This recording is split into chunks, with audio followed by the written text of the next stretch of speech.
goal, and making sure resources are aligned for quality of care.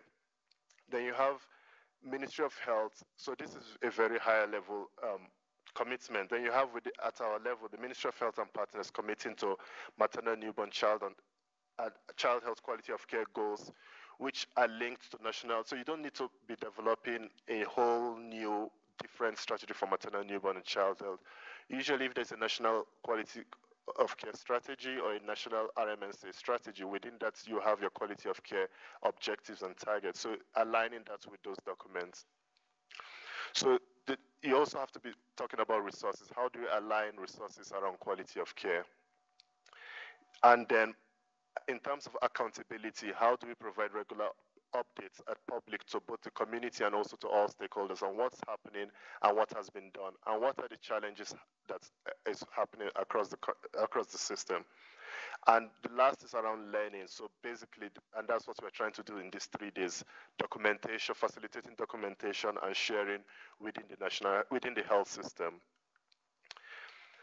So these are the building blocks for quality of care. And one is strengthening or developing the national quality of care policy and strategy to support efforts to improve quality of care across the health sector. In many countries already, you do have maybe a quality of care objective, either in the National Health Plan or in the National Maternal, Newborn, and Child Health Strategy. So basically, it's looking at what strategy or policy is present, and if it's not present, making plans to develop a policy that defines what the quality goals are for the country.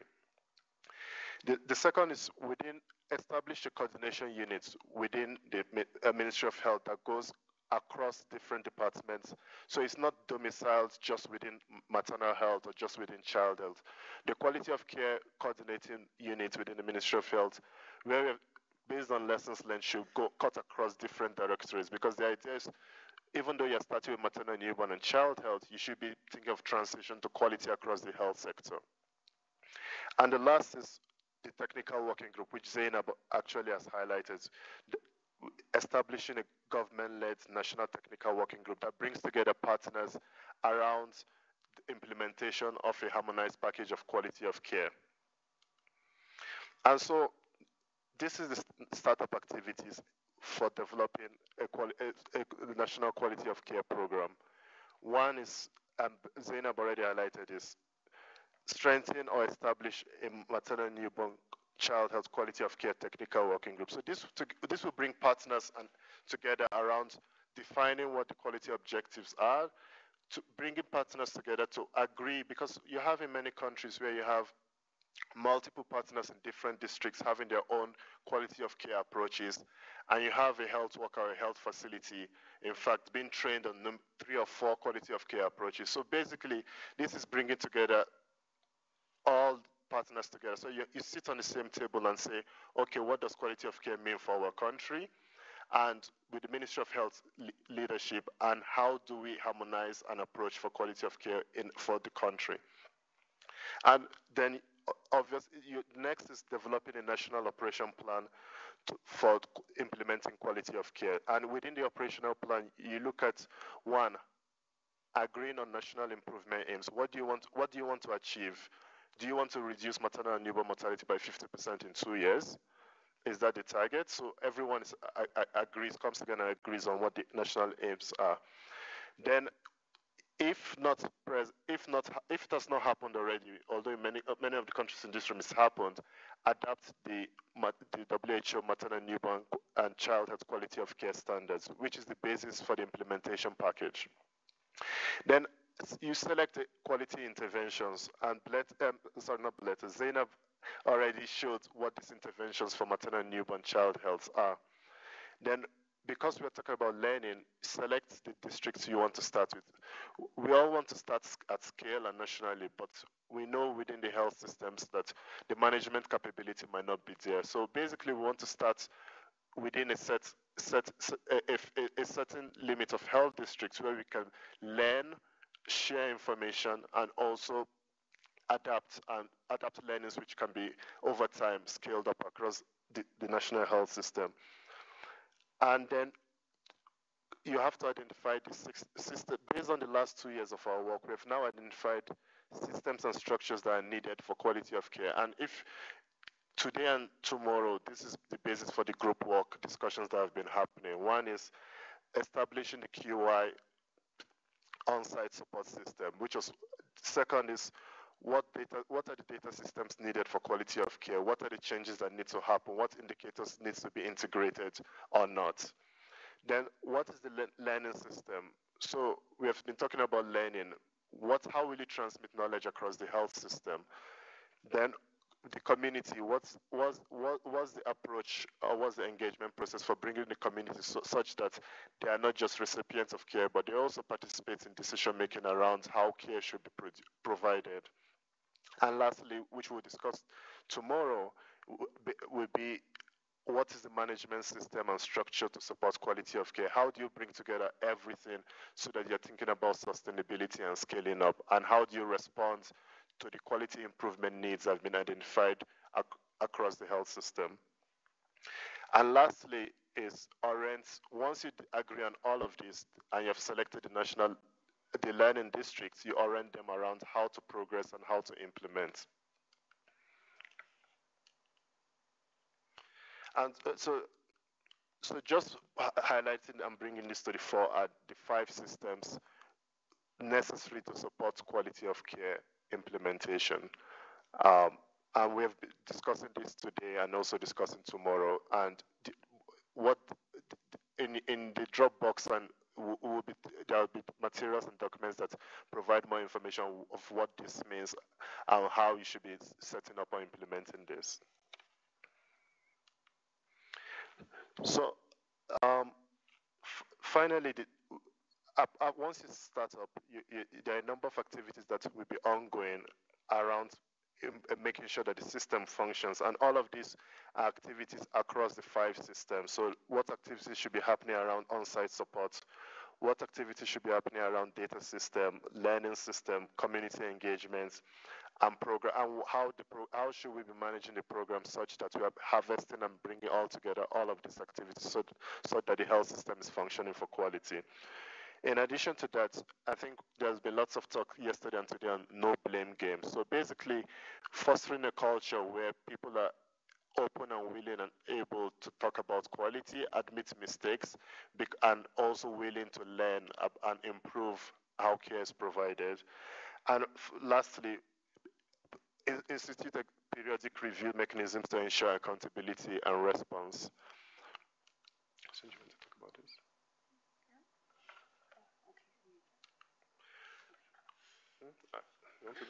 All right, I can give you. All right, I'll give Nuhu a break in speaking. So what have we learned so far?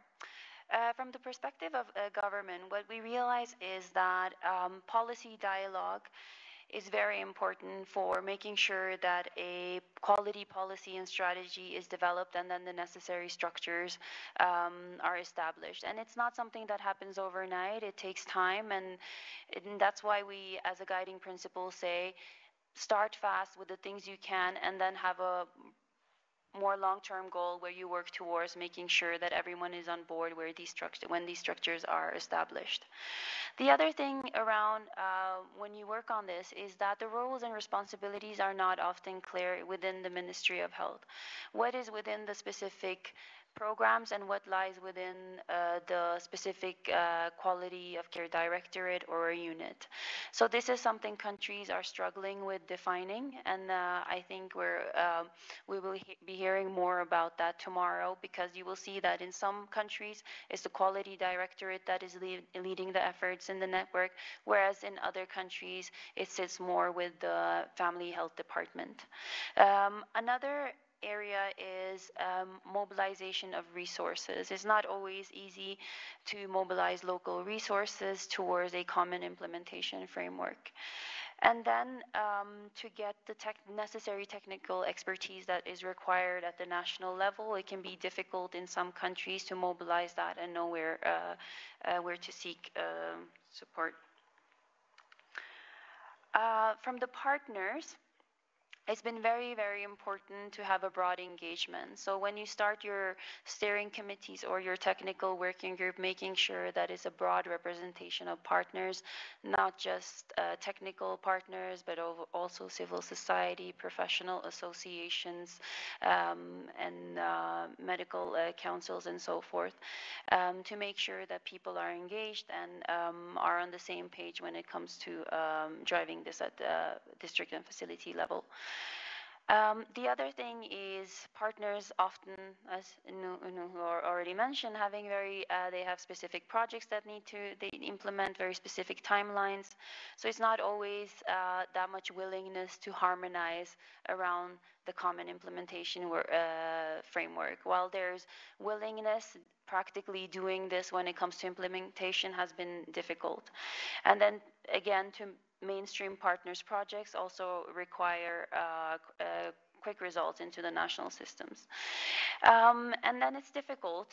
So often we see that we use parallel systems rather than systems that strengthen the systems over time. So that's, so I think we want quick results, but if we want sustainability, we need to think long term. Is this the last slide?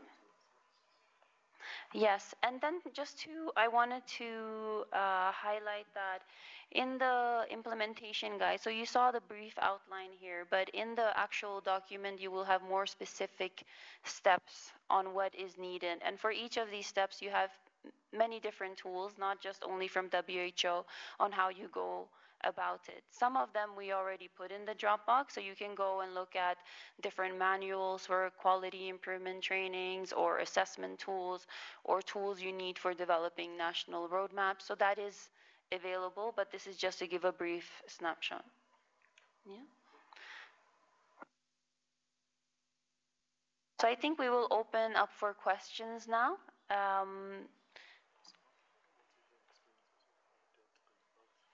Yes, and I do understand that there are countries in the room that have already started this work. So if you want to share your experiences, what has happened so far, what has the experience been, that would be also very useful as a learning experience for all of us.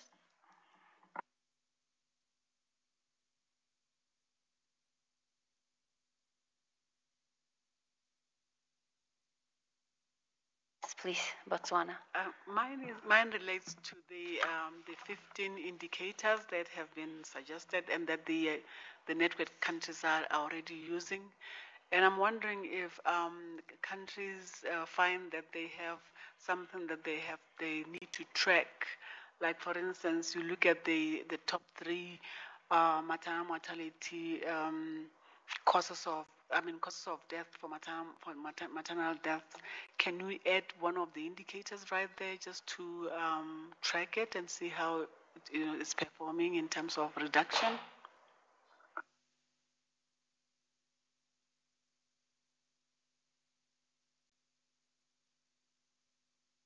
I don't have a question, but I think you were talking about the documents that are in people's bags. It might be useful to just show the documents, refer people to the page, because the one that Lucy is referring to is on page 11, just so that people can see, because I was in a data group just before, and people were worried about how often are we going to report, where are we going to get the data, what are going to be the means of verification.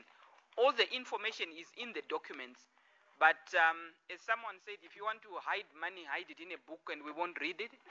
But if you send me to the page, I'll open the page and I'll take a look and I'll see what does it mean if I am a starter.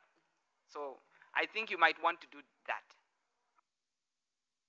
Please note that Dr. Zarash is referring to the monitoring guidance. It is in your folder.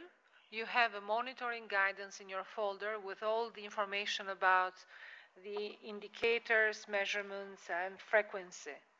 So you will find it there.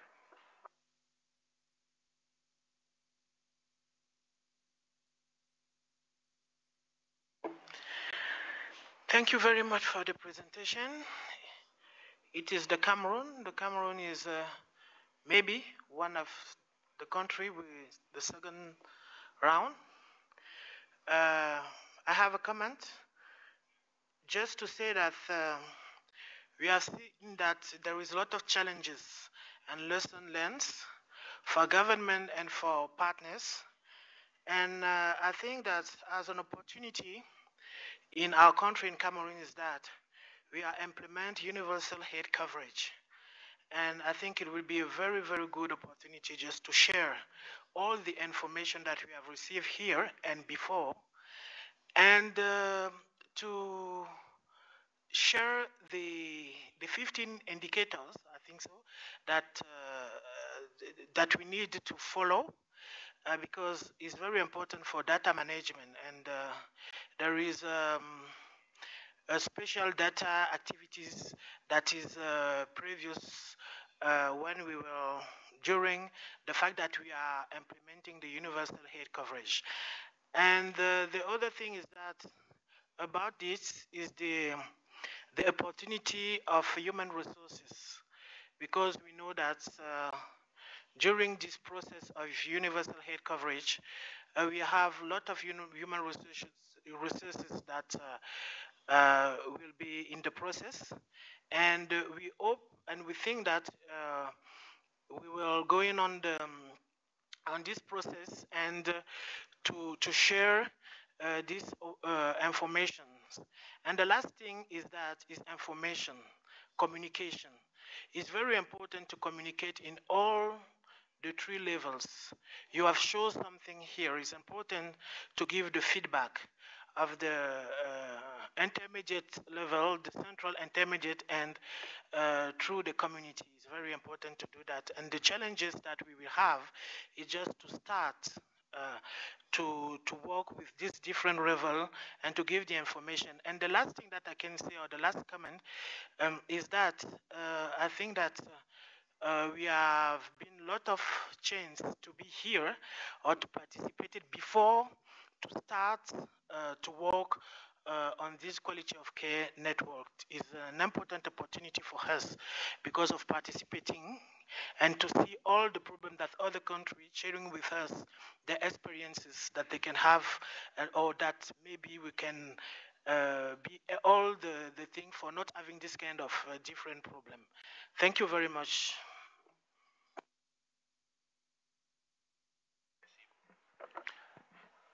Merci beaucoup pour la présentation. Nous espérons que le Sénégal soit aussi rapidement enrôlé, puisque nous avons des opportunités véritablement, parce que nous commençons la mise en œuvre du dossier d'investissement dans le cadre du GFF. Et ce dossier d'investissement n'est qu'une priorisation de notre plan SRMignon. Et il y a un volet qualité extrêmement important. Donc, il serait facile pour nous d'adapter ce volet qualité en fonction, en tout cas, des lignes directrices qui ont été évoquées ici pour en faire un document national. Et ce dossier d'investissement va être mis en œuvre dans 5 régions du Sénégal. Et je pense que nous pourrons véritablement coupler les deux pour maximaliser un peu l'utilisation des ressources et aussi avoir l'opportunité d'avoir plusieurs partenaires qui interviennent dans ce volet.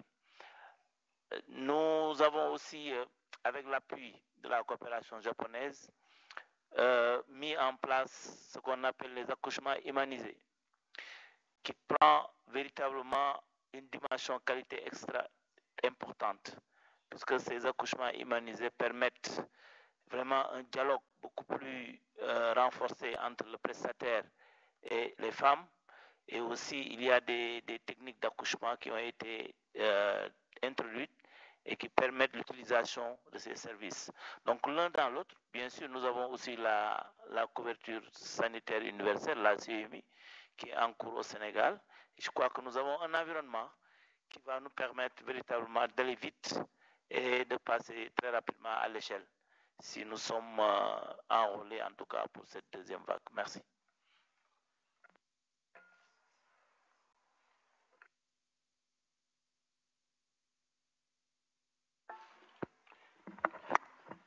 Merci beaucoup. Pour la RDC, je crois que ça a été aussi une très belle opportunité pour nous d'être ici.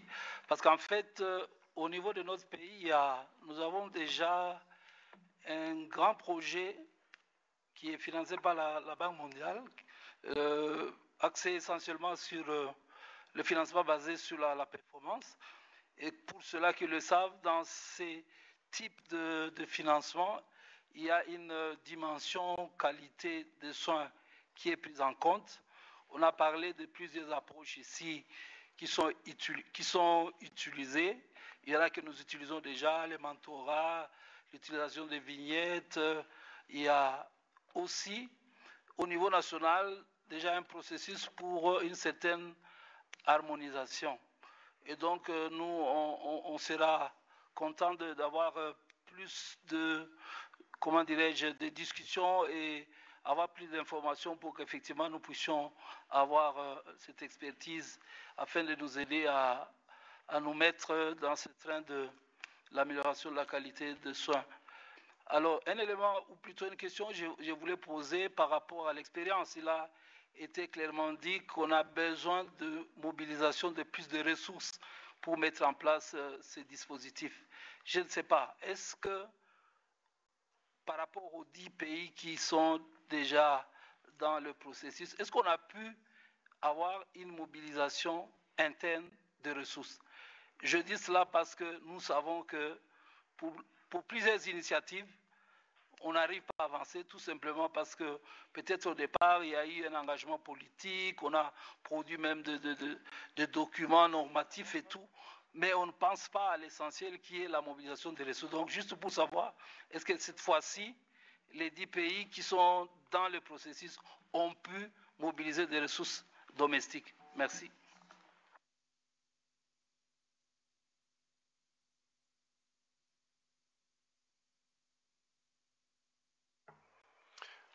Thank you. Maybe we'll respond to this couple of comments and questions, then we'll have another round.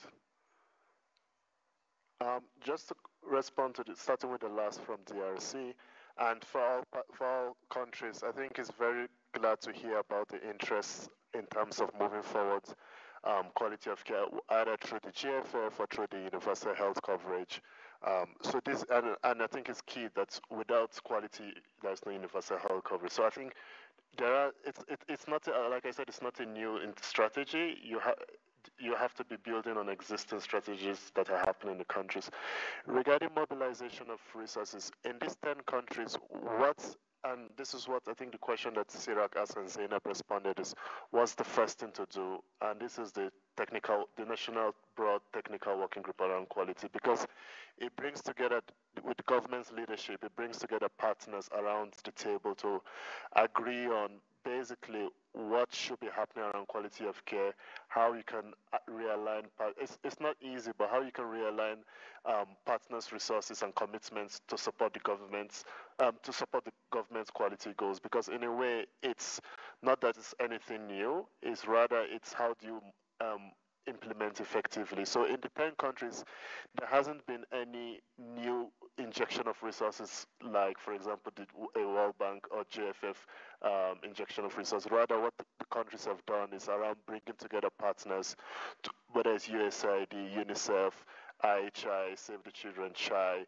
or WHO, but bringing together under the national leadership to basically say, this is how we want to work. This is what's happening already. What are partners doing in terms of what packages are being used and where are they working, and how can we use existing resources to implement the equality of care agenda. On the funding, maybe I would like to add, I was very positively surprised when we had a mission to here in Ethiopia, and we met with the technical working group, and you can really see that what the partnership brings, as in there were new partners who joined the technical working group, and they could really see the benefit of being a part of that, in the sense that they didn't need to develop new manuals. They learned from other partners who had been implementing for a longer time. So it's, in one way, it also contributes to more efficient use of existing resources. So I think that's also a point I would like to add. Merci. Au Sénégal, je vais parler en anglais parce qu'il y a beaucoup de monde qui ne parle pas le français, mais j'aimerais parler avec Sénégal après. I think it's a great idea to bring this into the investment case for the GFF and to establish those links. I hope these 2 days discussions will give you some ideas on where the investment case can go. Investments are important for quality of care. So while there is a national strategy plan and national domestic resources, there is a need for additional resources to go towards quality of care. So I believe that the 4 systems that are being discussed today and tomorrow can give you an insight on where you may want to have additional investments. To DRC, similar answers. So it would be great if you do have already ongoing projects with the World Bank that can include quality of care and can look at quality of care as one of their priority outcomes and investments. You asked the question of examples of domestic resources.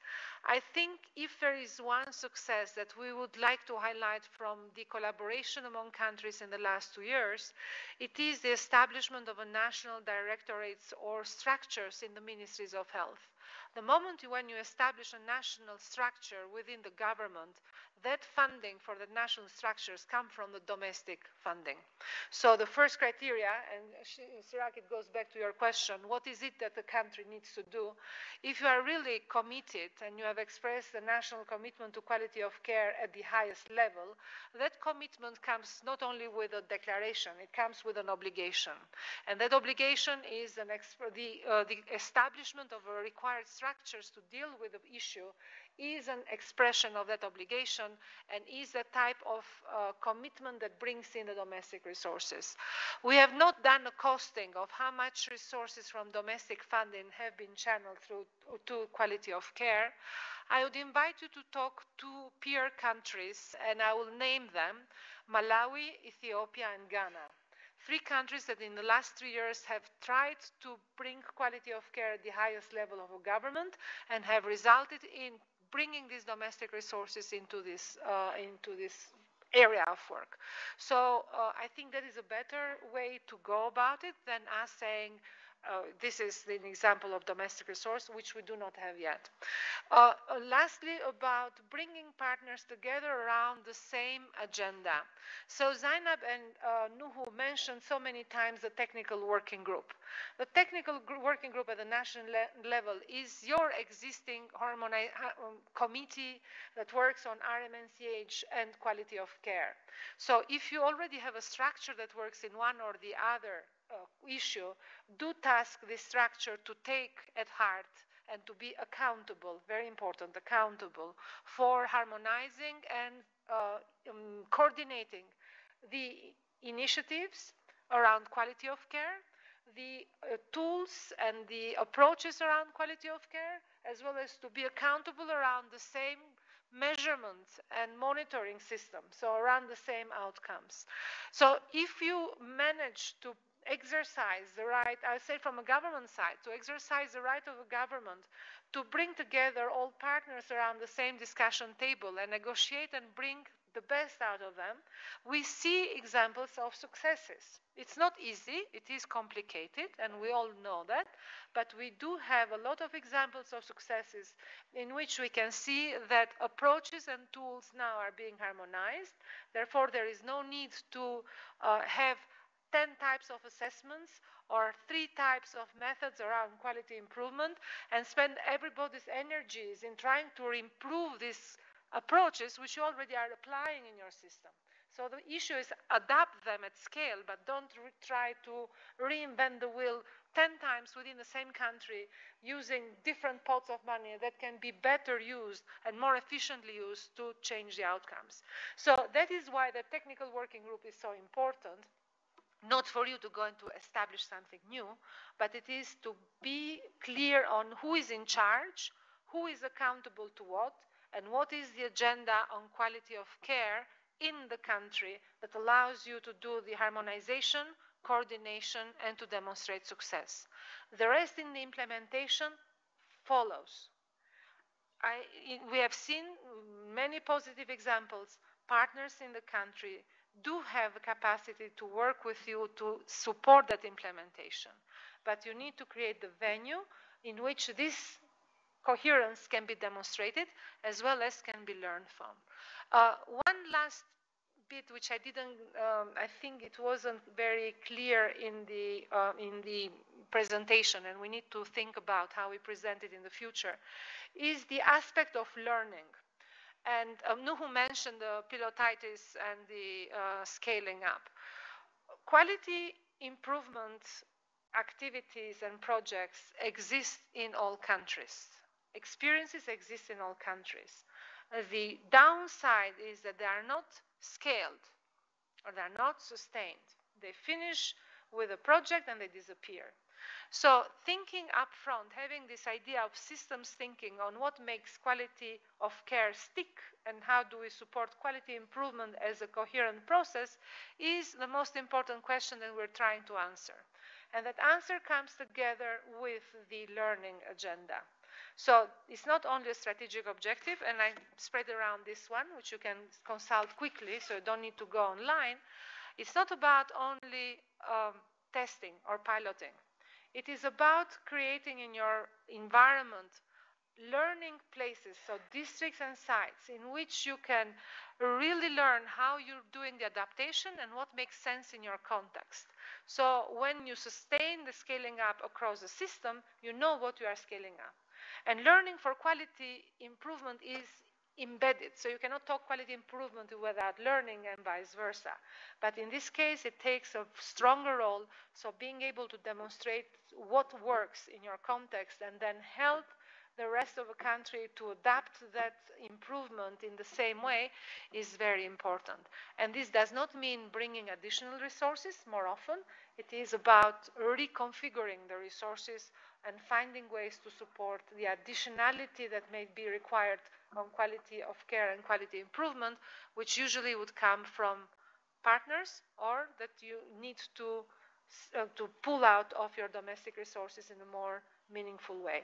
I would invite you to talk to countries in the room. So I'll go back to Ethiopia as our host country, and they have a large delegation. They have a lot of experience on the learning and implementation. Do talk to Malawi, to Uganda, to Ghana. They have excellent implementation experiences at different levels. So it is worth getting that thinking in your strategy up front instead of waiting and thinking, how do we go about it? Okay. Questions? Okay. Just before we take the next round of questions, there was a question from Botswana around number of indicators, and the 15 they're called common indicators, so that's across you can measure. It could be used as a way of tracking progress across countries, and so that you understand what you mean when you see an indicator. So that's why it's correctly defined. But in different countries, they've added other indicators depending on what is the national need at that moment. So it's not limited to the 15 indicators. We have Nigeria, Malawi, then Namibia, and Uzbekistan. Nigeria? Merci de me donner la parole. Ce n'est pas le Nigeria, hein, c'est le Niger. En fait, on voudrait dire que c'est vraiment une grande chance pour nous, le Niger, d'être ici.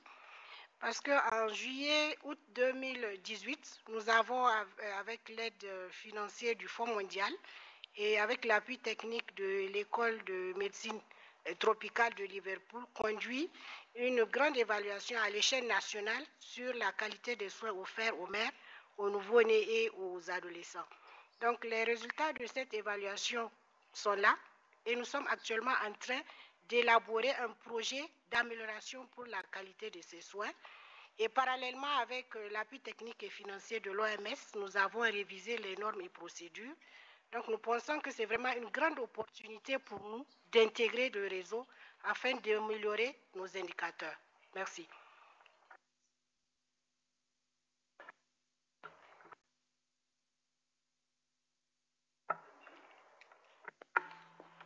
Hello, thank you.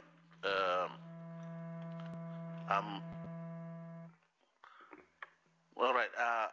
Yeah, I think I want to just propose was something. I've got two comments. The first one is a proposal of learning from what colleagues in Southeast Asia are doing, in India and the like.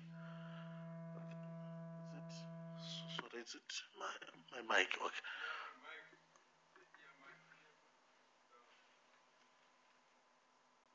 Okay, yeah. So where I think other countries that are not in the network are able to organize within the region as a network to learn from each other. I think that can be an opportunity for countries that are nearby, like in West Africa, as well as countries in, let's say, Southern Africa. We can take that approach. Zimbabwe, I know Mozambique, Botswana, yeah, there are some experiences from Malawi that immediately we can share, we can learn from each other, and we are within the neighborhood. We can take that sort of, I think, initiative from the beginning. On the donors, I think I've liked the idea that Blatt has highlighted to new countries about the GFF.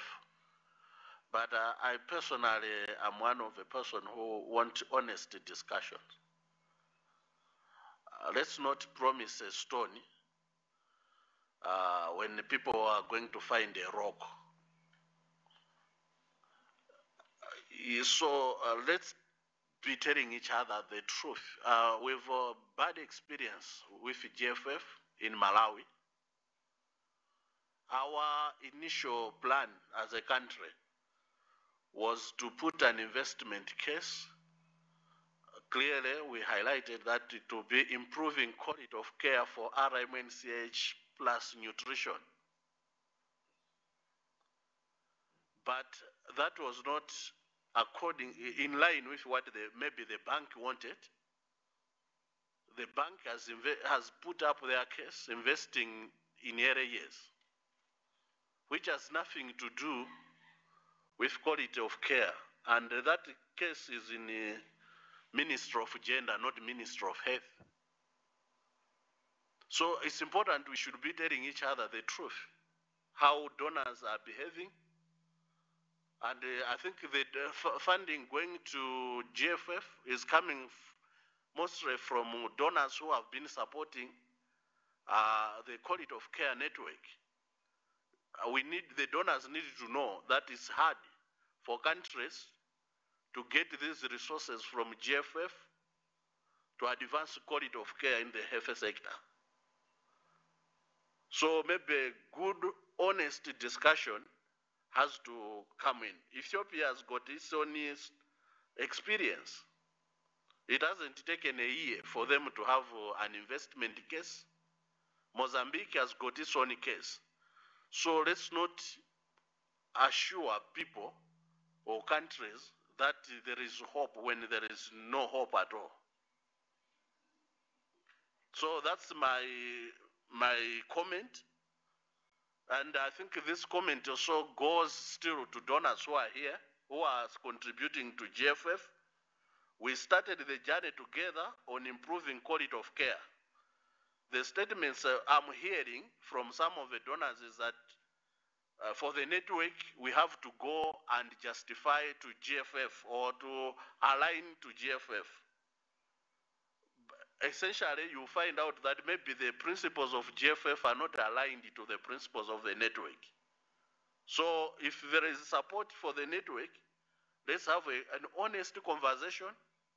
Let's see how resources can be channeled better to advance the course that we started, rather than delaying the progress.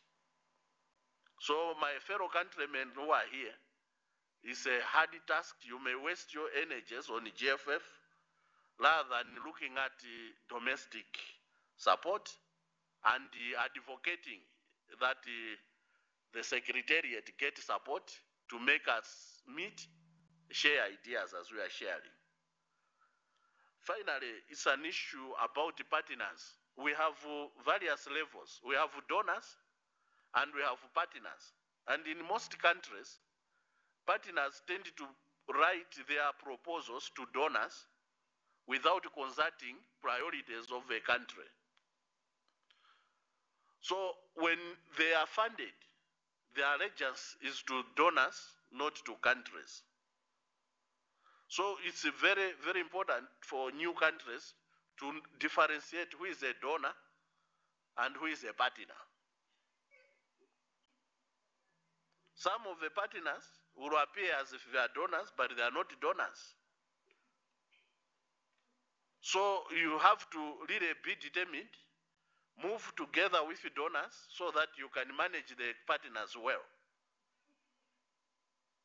So that's my $2 advice to the team. Thank you.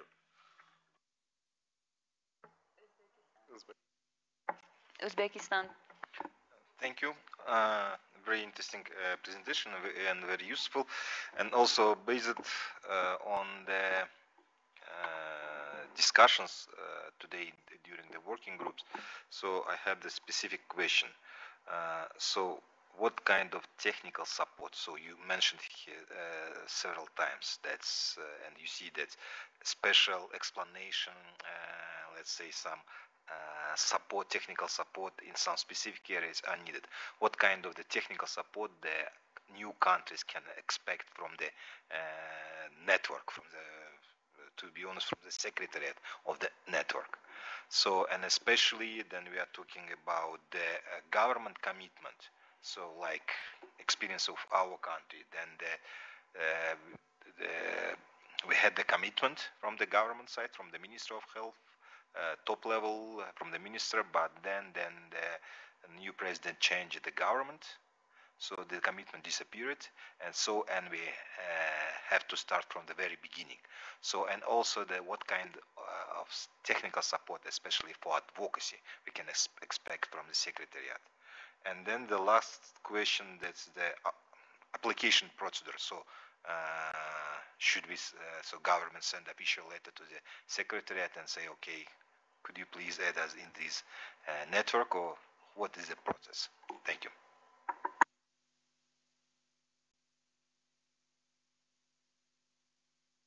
First Iraq and then Alan. Okay, thank you. I think it is obvious that countries have to go through the learning phase. But my question is, in terms of the learning, what is the guidance? How much is enough in terms of the volume of learning sites, districts, or number of facilities? What is at least the minimum that we need to include? And the other is how much time? Is it 6 months, 1 year, or 2 years? So that we, be very clear on the learning phase. Thank you.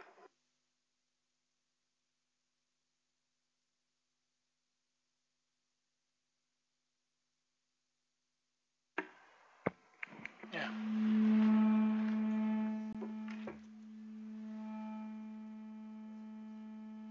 Is someone's mic still on?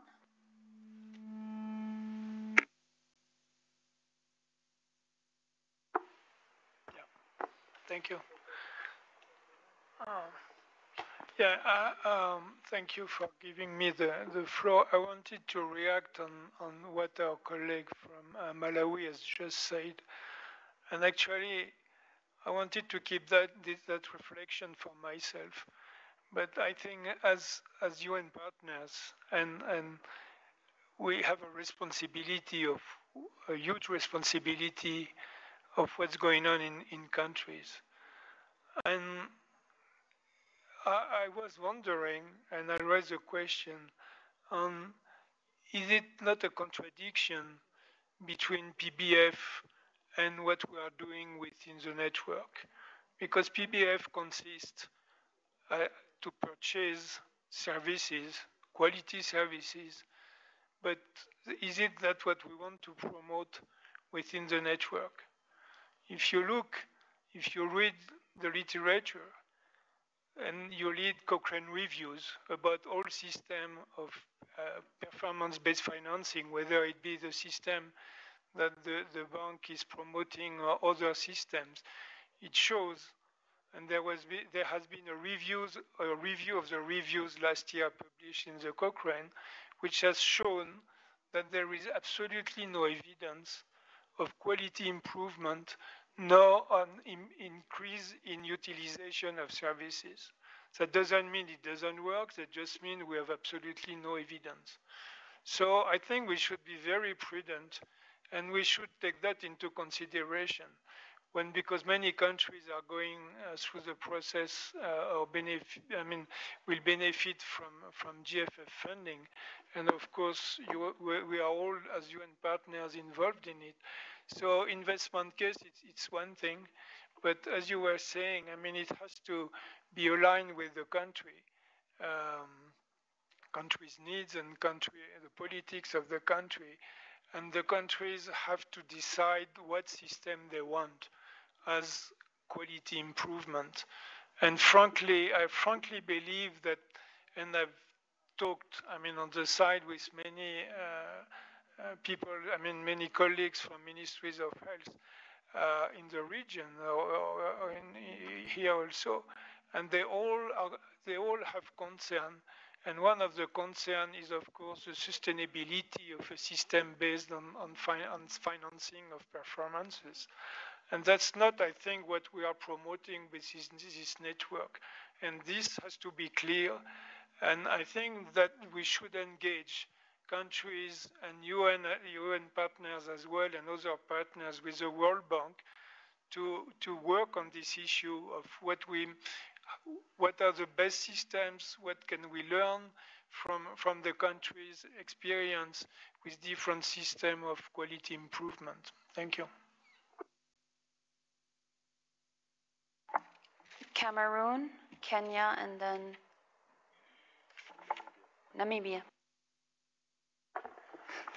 Ok, thank you very much. Permettez-moi de partager l'expérience. J'espère qu'il y a un traducteur. Oui, de PBF chez nous avec JFF, avec la Banque mondiale. Alors, je voudrais dire ici que nous sommes engagés dans le JFF depuis 3 ans. Et les fonds de JFF, qui en fait proviennent de la Banque mondiale, c'est consacré au PBF uniquement. Et l'approche qualité dans le PBF n'est pas une approche holistique comme ce que nous sommes en train de dire ici, c'est-à-dire que le système d'amélioration de la qualité. Donc, je dis aux pays qui comptent sur le GFF, si c'est avec les fonds de la Banque mondiale, je pense qu'il faut commencer à bien réfléchir, il faut bien négocier dès le départ. Actuellement, nous sommes butés, nous aurions aimé que ces fonds-là servent, par exemple, à pouvoir implémenter donc cette approche qualité dans le pays, mais les fonds sont carrément partis dans le PBF qui parlent de qualité, mais qui n'ont rien à voir avec ce que nous avons comme vision, qui est vraiment pour moi une vue beaucoup plus du système pour l'amélioration de la qualité. C'était juste un partage. Merci. Thank you. Kenya? Thank you for the presentation and the comments from other people. I don't have a question, but I just wanted to share with the others how far we've gone and where we are moving to. So for us in Kenya, we had started thinking about joining the network some time back, and it was already work in progress when we applied to join the network. And I believe we will be the 11th child in the room. Yeah, so for us, we have a good policy environment because there is commitment from the national level. And we already involved our technical working group, and we agreed that we need to adapt the WHO standards, which we've already done with support from WHO and UNICEF. So where we are now, we are coming up with a harmonized checklist, which will be used to do the baseline assessment at the county level. So we are in a devolved government. So the counties are like semi-autonomous. But it is our hope that when it comes to the implementation, will get the support we need from them. And our ministry is also implementing, we are piloting universal health coverage in about 4 counties. And the systems are already there. So for us, we think it's a good opportunity to ride or to piggyback on those already existing systems. So today I just want to re-emphasize that I hope the two development partners who have been supporting us, and I'm sitting right in the middle of them, that you renew the commitment that we are going to move very far and very fast. Thank you. Thank you. Just as a reminder that the translators will be leaving in 8 minutes. So we'll take the last question from Namibia, try to answer some of the questions, and then we close. Yeah, thank you. Want to join the other new countries that would like to be part of the network. Mine is actually on some issues that are pertaining to health systems. You mentioned a functional system as well as a positive environment, which is sort of a package. But in some countries, in some facilities, some of these packages are not complete when it comes to health systems and issues of HR. When you expect to find an elephant, you can find a lion. And this is the real situation, that you will go to maternity and then you find that really quality of care is compromised because of the overcrowded wards with limited staff. My other one is on duplication of efforts. So you mentioned of systems that are in place. There are some assessments that were done in countries, reviews that were done that is having some data that we can run with, instead of us now inventing the wheel. So like in Namibia, we've done the roadmap review. We developed the RMNCA strategy that were costed, EMTCT strategy, roadmap actually that were costed. So sometimes we are taking long to start because we want to reinvent the wheel. Yeah, I think those are my comments. Thank you very much. Thank you. I think we should try to wrap up and address some of the comments that have come through. Maybe very quickly address the last comment from Namibia about using existing assessments. So I think in the implementation guide and the approach we're proposing, there is no saying that you need to do assessments all over. We encourage using the existing data and information that's available and then building on that. So that I just wanted to clarify. The discussions around GFF and the problems countries are facing, I think it's a discussion that we will take in the session tomorrow on program management and funding. So I think it's a deeper discussion, and I think other countries that are not here right now would benefit from that as well. But there seems to be challenges countries are facing, and we need to explore these further. And it's unfortunate that GFF is not attending the meeting. On the kind of question from Uzbekistan, what kind of technical support countries can expect? So for the new countries, I think we're lucky that there is a lot of resources that's available that has come from the first phase and the experience of the 10 countries. So there's tools around planning, there's implementation guide, there's the monitoring framework, there's a national quality policy handbook. So these are resources that are available, and we are ready to provide technical assistance. It might not be as intensive as it has been with the 10 network countries, but we are in a better place, and that is readily available to all countries.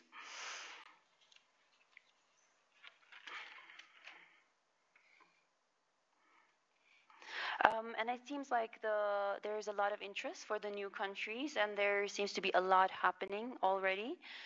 So I think there's opportunities to build on, and I like Dr. Likaka's idea of having regional networks as well to facilitate cross-country learning. But if there's any final comments from Nuhu, Blurta, Wilson, yeah.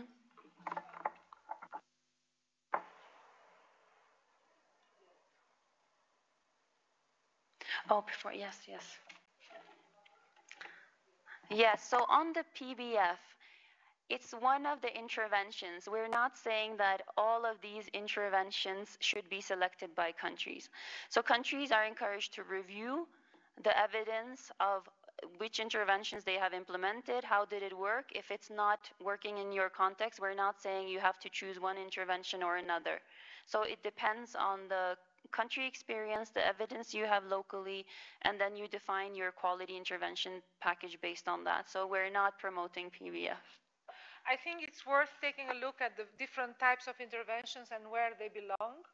PBF could be one of the systems interventions, with or without evidence if it works or it doesn't work. There is no judgment. But that is one of the types of interventions that can create an enabling environment for quality.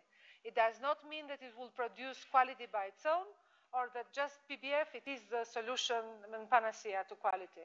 So I think it's just a matter of creating a bit that difference between the different opportunities. For the rest, I think we'll need to discuss tomorrow a bit more around what it means to invest on the quality and what are the mechanisms around that. In relation to Uzbekistan and maybe other countries who may be interested to have support, of course, there are a number of partners who are able to provide you support. From the network perspective, we have developed, based on the learnings developed in the last 2 years, there is a good wealth of knowledge and guidance that you can use. In addition to WHO, UNICEF, UNFPA, so UN Family, there are a number of partners who are actually working with the governments to establish their structures and systems, or they can provide advice on capacity, and they sit around the network. Therefore, it is of interest to find out who is working on your country or who may be interested or could be a strategic partner on that. Glad to hear about the Niger and Global Fund. It will be interesting to link that experience, which is mainly related to antenatal care and postnatal care in the remits of HIV, with a broader system strengthening for quality. So not only around the project or a part of continuum, but with all the structures that are required to deliver quality in a longer term beyond only one program. I just wanted to make two comments. I think one is that the purpose of the network is sort of create an environment in which we can institutionalize quality of care within our countries. That's really the purpose of this, and what we have shared is to show how this can be done in the countries. And it's very important to take that as your vision, that you are trying to institutionalize quality of care within the system. We are not saying you have partners and you are not doing any quality of care, but what we have learned over the years, that this is fragmented and has not been institutionalized, and therefore when projects end or something goes, then whatever lessons that were learned just go out of the door. So it's very important that the vision is to try to institutionalize quality of care. That's the first thing I wanted just to put on the table. Now, the issue of learning, and that's why we think learning is a very important aspect of this. And so you are setting up these districts to as a foundation for you to learn. If you have new things you want to implement, you test them within this district to understand in your context on how they work, so that you can then scale up something you know that is able to work across the country, rather than just getting something and scaling it up and then realizing later that it's not scalable. And we thought it would be very important for you from the beginning to set up systems, district level systems. You should not just create a learning place of one facility. It has to be district wide, because we want to learn how it will operationalize in a more system way. So you want to see how the district works with the facilities to actually improve quality of care. And what you learn is what is scalable out of those things you have done. What is easily scalable, is effective and scalable, can be taken up on scale at country level. And so how long does it take? We think that this should be a continuous process for you learning, but whatever you learn, you put it in the system as you go forward. You don't wait until you have finished working in this district and then scale up, because you're already implementing some of these things in other districts. So good lessons you have learned should already be taken up by other districts to take these things forward. Thank you. So thank you very much. We've come to the end of the session. Really, really grateful about the interest and enthusiasm during this session. Over this evening and tomorrow, we're still available and able to come and chat on the sidelines. You're able to ask questions. Also, there are opportunities to exchange ideas with other countries. And we have come to the end of the day now, and we look forward. There's a reception that's happening immediately after this. So now it's time for eating and dancing and also learning from the Ethiopian team. Thank you very much.